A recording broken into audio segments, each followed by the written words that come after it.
Hi everybody, welcome to Live Blogger. In this video, I'll show you how to design this glass card effect over here using HTML, CSS and JavaScript. And we can also see that we have this card rotating based on the mouse pointer position. So we will do all of that in this video. Let's get started.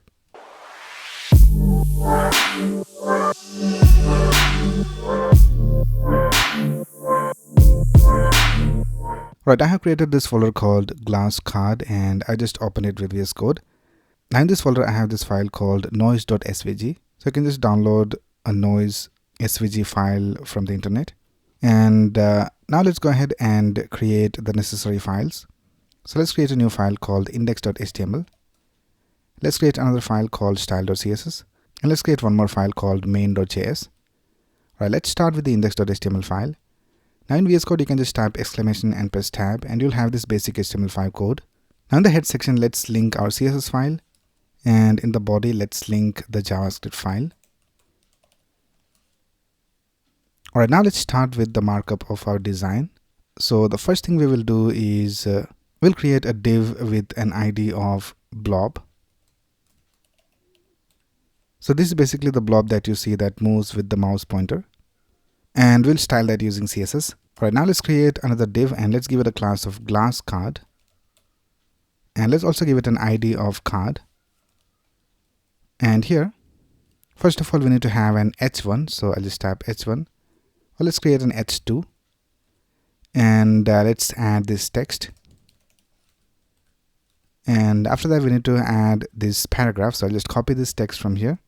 Let's create a p tag and let's copy the text.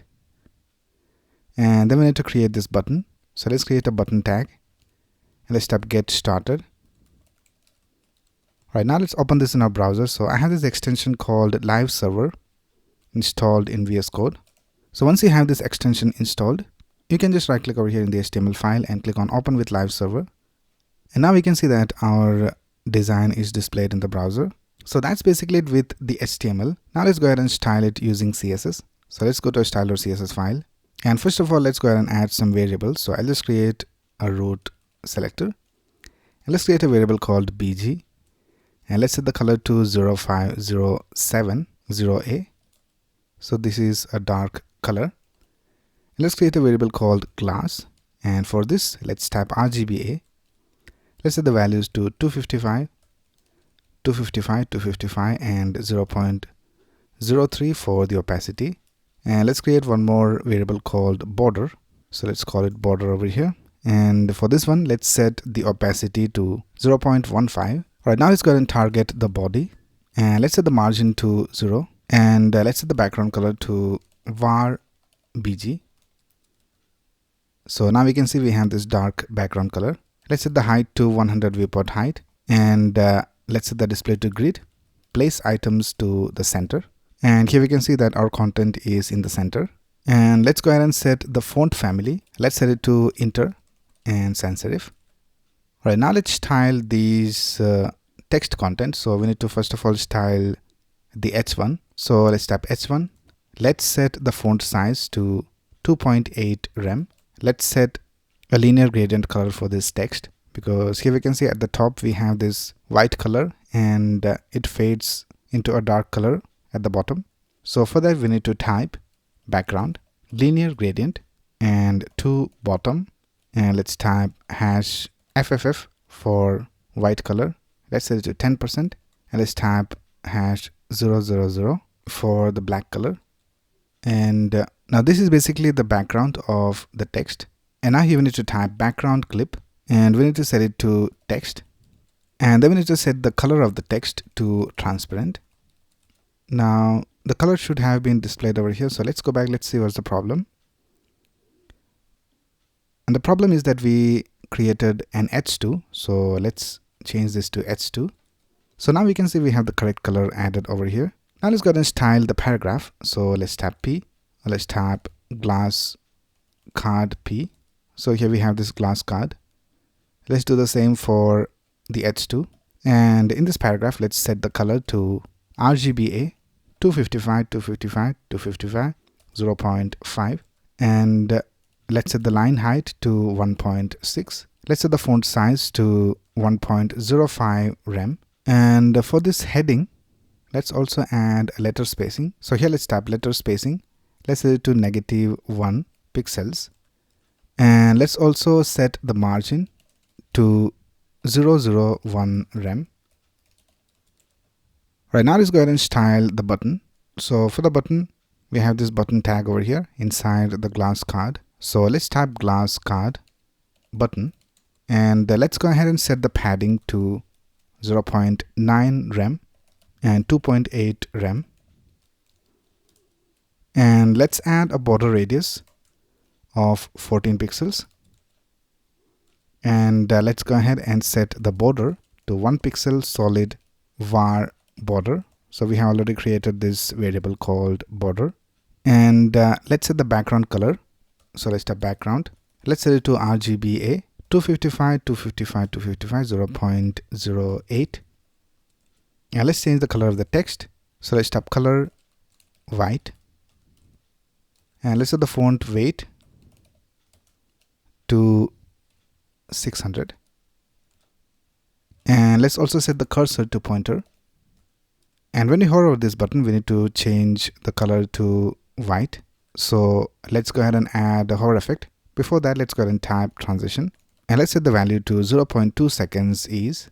And let's go ahead and type glass card button colon hover. And when you hover over this, we need to change the background color to white and change the text color to black. And we need to bring it up a little bit. So let's type transform, translate y, -3 pixels. And let's also add a box shadow. So here we can see we have this box shadow for the button when we hover over this. So let's type 0, 10 pixels, 20 pixels, RGBA 000 0.3. So now when we hover over this, we can see that we have this hover effect. Alright, now let's go ahead and style the glass card. So let's go ahead and tap glass card. Let's set the width to 400 pixels.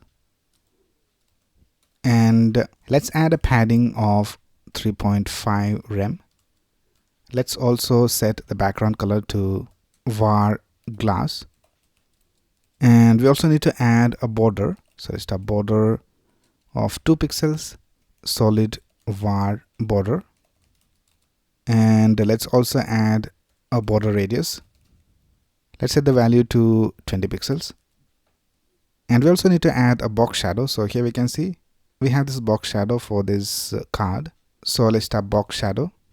Let's set the value to 0, 40 pixels, 80 pixels, RGBA 000 0.6. And for the top border, we need to add a different color. So let's go ahead and type border top.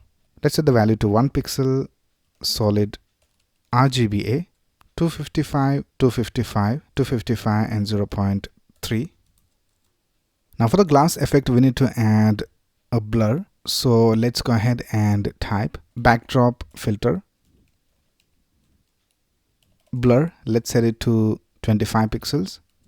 Now we also need to add this noise effect for this glass card. So here we can see we have this noise on the card. So for that, we need to go ahead and use this noise.svg file. So we'll use that inside a before selector. So let's type glass card colon before. And let's set the content to blank. Let's set the position to absolute. And we need to position this relative to this glass card. So here let's type position relative. And let's set the inset to 0 so that the top, left, right, and bottom positions are set to 0. And let's set the border radius to 20 pixels. And we need to type background. And we need to set it to URL noise.svg. So now if you go back, here we can see we have this noise background displayed over here. Now let's reduce the opacity. So let's type opacity. Let's set it to 0.1. So now we can see a little bit of noise is being displayed. Now let's go ahead and remove the pointer events. So let's tap pointer events. Let's set it to none. And let's tap mix blend mode. Let's set it to overlay. So this will mix the noise effect nicely into our glass card. Alright, now the next thing we need to do is we need to create this blob that you see moving around along with the mouse pointer. So let's go ahead and create a selector. So we have already created this division with an ID of blob.